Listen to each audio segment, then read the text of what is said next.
ఈరోజు మనం తెలుసుకోబోయేటువంటి సమస్య అజీర్ణం, అరక్కపోవడం. అంటే కొంతమందికి తినగానే ఒక 5-6 గంటల తర్వాత కూడా పుల్లటి తేన్పులు రావడం, కడుపులో కొంచెం పైకి తన్నినట్టు అనిపించడం, కడుపులో గ్యాస్ ఫామ్ కావడం, కొంచెం కడుపులో మంట ఉండడం, పొట్ట ఉబ్బరించినట్టు ఉండడం, మోషన్ ఫీలింగ్ వచ్చినట్టు ఉండడం, దీనికి తోడు డల్ హెడేక్ లాగా అనిపించడం, డల్గా అనిపిస్తూ ఉంటుంది. ఇంకొంతమందికి అసలు ఆకలిలాగా అనిపించదు, ఆకలి పోతుంది, రుచి కూడా తెలియదు కొంతమందికి. అంటే ఏమి తిన్నా టేస్ట్ ఏమి ఉండదు. సో దీన్ని అజీర్ణం అని మేము అంటాం, ఇండైజెషన్. దీనివల్ల కనిపించేటువంటి సిమ్టమ్స్ అంటే ఇండైజెషన్ ఎందుకు వస్తుందంటే డిఫరెంట్ కాంబినేషన్స్ ఫుడ్స్, అంటే రకరకాల ఫుడ్స్ కొన్ని కాంబినేషన్స్ కలపకూడదు. ఇప్పుడు పాలు, పెరుగు, సిట్రస్ ఫ్రూట్స్ అటువంటి కలపకూడదు. ఇటువంటి కాంబినేషన్స్ కొన్ని ఉన్నాయి, అది మరొక వీడియోలో మనం చర్చిద్దాం. ఓకే, సో ఇటువంటి కాంబినేషన్స్ తీసుకోవడం ఒకటి. రెండోది అన్టైమ్లీ ఫుడ్. రోజు మీరు ఒక పర్టికులర్ టైంలో లంచ్ చేస్తున్నారంటే అదే టైంకి తినాలి. దానికి ముందు వెనక తింటే జీర్ణరసాలు ఉండవు, దాంట్లో ప్రాపర్గా డైజెస్ట్ కాదు, అది అజీర్ణం చేస్తుంది. అలాగే అన్హెల్దీ ఫుడ్స్, రిఫైన్డ్ ఫుడ్స్ ఎక్కువ తీసుకోవడం, రెడీలీ తీసుకోగానే ఎనర్జీ వచ్చేయాలని చెప్పి బయట దొరికేటువంటి ఫాస్ట్ ఫుడ్స్ ఎక్కువ వాడడం, ఫైబర్ లేకపోవడం, ఇంకా ముఖ్యంగా ప్రాపర్ ఎక్సర్సైజ్ లేకపోవడం, అంతకన్నా ముఖ్యంగా ప్రాపర్ నీళ్లు తాగకపోవడం. కనీసం గంటకు ఒకసారైనా లిక్విడ్ తీసుకోవాలి.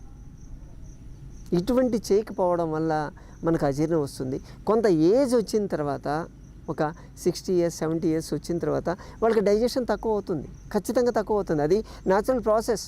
బలవంతంగా నువ్వు తింటే అజీర్ణం అవుతుంది, మళ్ళీ అదొక సమస్య. ఆకలి కాకపోతే తిన్నారు, అది అరక్కపోతే మళ్ళీ అదొక ప్రాబ్లం క్రియేట్ చేసి అది తప్పు. నేచర్ క్యూర్లో ఒక ప్రిన్సిపల్ ఉంటుంది, ఆకలి వేసినప్పుడు తినాలి, దాహం వేసినప్పుడు తాగాలి. ఆకలి వేసినప్పుడు తాగి దాహం వేసినప్పుడు తిన్నారనుకోండి, అది అజీర్ణమే అవుతుంది, ఖచ్చితంగా అవుతుంది. మీకు బాగా ఆకలి వేస్తుంటే నువ్వు కూల్ డ్రింక్ తాగితే తప్పు, లేదా పాలు తాగితే తప్పు, తాగొద్దు, తినాలి. అప్పుడు ఆకలిలో దాహం వేస్తూ ఉంటే వెళ్ళి ఏదో ఫాస్ట్ ఫుడ్ రెడీగా తినేస్తానంటే తప్పు. కాబట్టి ఈ 2 తప్పులు మీరు ఎప్పుడు చేయొద్దు. సో ఇందువల్ల మనకు అజీర్ణం ఎక్కువ వస్తూ ఉంటుంది. మరి అజీర్ణాన్ని వదిలించుకోవాలంటే చాలామంది వాడుతుంటారు, యాంటాసిడ్స్ అంటారు, ప్లస్ డైజెస్టివ్స్ అని చెప్పి రకరకాల మెడిసిన్ వాడుతూ ఉంటారు. ఆల్రెడీ అన్యాచురల్ ఫుడ్స్ తీసుకోవడం వల్ల, అన్యాచురల్ లైఫ్ స్టైల్ వల్ల, హెల్దీ హ్యాబిట్స్ లేకపోవడం వల్ల మనకు అజీర్ణం వస్తే దాన్ని ఇంకా అన్హెల్దీ చేస్తే ఎలా అండి? సో దీనికి లైఫ్ స్టైల్ హ్యాబిట్స్ ప్రాపర్గా మార్చుకోవడమే మార్గం, అది పర్మనెంట్ సొల్యూషన్ ఉంటుంది. మీకు ప్రాబ్లం ఇది అజీర్ణము ప్లస్ రుచి తెలియట్లేదంటే కొన్ని మన ఇంట్లో ఉండేటువంటి వంటింటి మెడిసిన్ మనం వాడుకోకుంటే బెటర్. మెడిసిన్ వాడాలి అంటే దీన్ని వాడండి. ఓకే, ఈ మెడిసిన్ తీసుకుంటే మీకు ప్రాపర్ రిజల్ట్ వస్తుంది, ట్రై చేయండి. ఇది చాలామంది బాగా పనిచేస్తుంది. మీరు తీసుకోవాల్సింది దాల్చిన చెక్క, మిరియాలు, ఏలక్కాయలు, కార్డమమ్ అంటాం. సో వీటిని ఈక్వల్గా తీసుకోండి. అంటే ఇప్పుడు దాల్చిన చెక్క ఒక 2 grams తీసుకున్నారనుకోండి, మిరియాలు కూడా 2 grams, యాలకులు 2 grams, 5 grams అంటే 5 grams తీసుకోండి. ఎంతైనా తీసుకోండి, ప్రాబ్లం లేదు దీంట్లో. ఎందుకంటే ఇవన్నీ కలిపి మనం పౌడర్ చేయాలి. మొత్తం కలిపి నూరేసి పౌడర్ చేయండి. పౌడర్ చేసి దాంట్లో నుంచి ఒక హాఫ్ స్పూన్ పౌడర్ తేనెలో కలిపి తీసుకోండి. అంటే హాఫ్ స్పూన్ తేనె తీసుకొని హాఫ్ స్పూన్ ఈ పౌడర్ వేసేసి ప్రాపర్గా మిక్స్ అయ్యి డైరెక్ట్ తీసేసుకోండి. తీసుకొని ఒక 2 minutes తర్వాత గోరువెచ్చని నీళ్ళు తాగండి. ప్రతి పూట పొద్దున, మధ్యాహ్నం, సాయంత్రం 3 సార్లు మీరు ఇలా కానీ చేయగలిగితే మీకున్నటువంటి అజీర్ణము ప్లస్ రుచి తెలియకపోవడము ఇవన్నీ పూర్తిగా తగ్గిపోతాయి. జస్ట్ 3 daysలోనే, అంటే 9 times చేయగలిగితే 3 daysలోనే మళ్ళీ నార్మల్ రుచి వస్తుంది.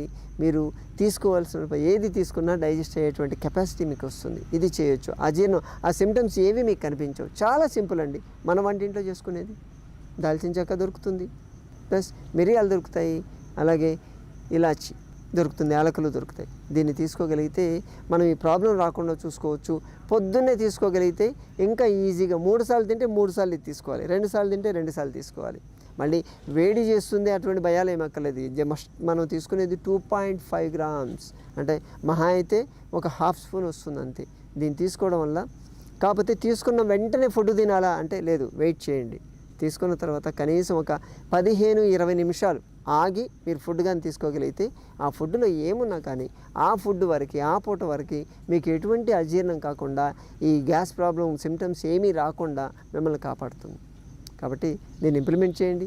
దీనికి ఎటువంటి ఖర్చు పెట్టాల్సిన అవసరం లేదు. మన ఇంట్లో ఉండేటివి చిన్నవి వెళ్ళి మమ్మీని అడగండి, ఏమంటే ఇచ్చేస్తుంది, దాన్ని రెడీ చేసేసుకోండి. ఎక్కువ చేసుకొని ముందు దీన్ని స్టోర్ చేసుకోవచ్చు. ఎప్పటికప్పుడు చేసుకోవాలని రూల్ కూడా ఏం లేదు. కాబట్టి మిత్రులారా, మీకు నచ్చిన ఫుడ్ తిన్నప్పుడు వచ్చేటువంటి కష్టాలు చెప్పాము. కాబట్టి ఆ కష్టాల నుంచి బయటపడేటువంటి రెమెడీ కూడా మీతో షేర్ చేసుకున్నాం. మరోసారి మరో వీడియోతో మళ్ళీ కలుసుకుందాం. నమస్తే.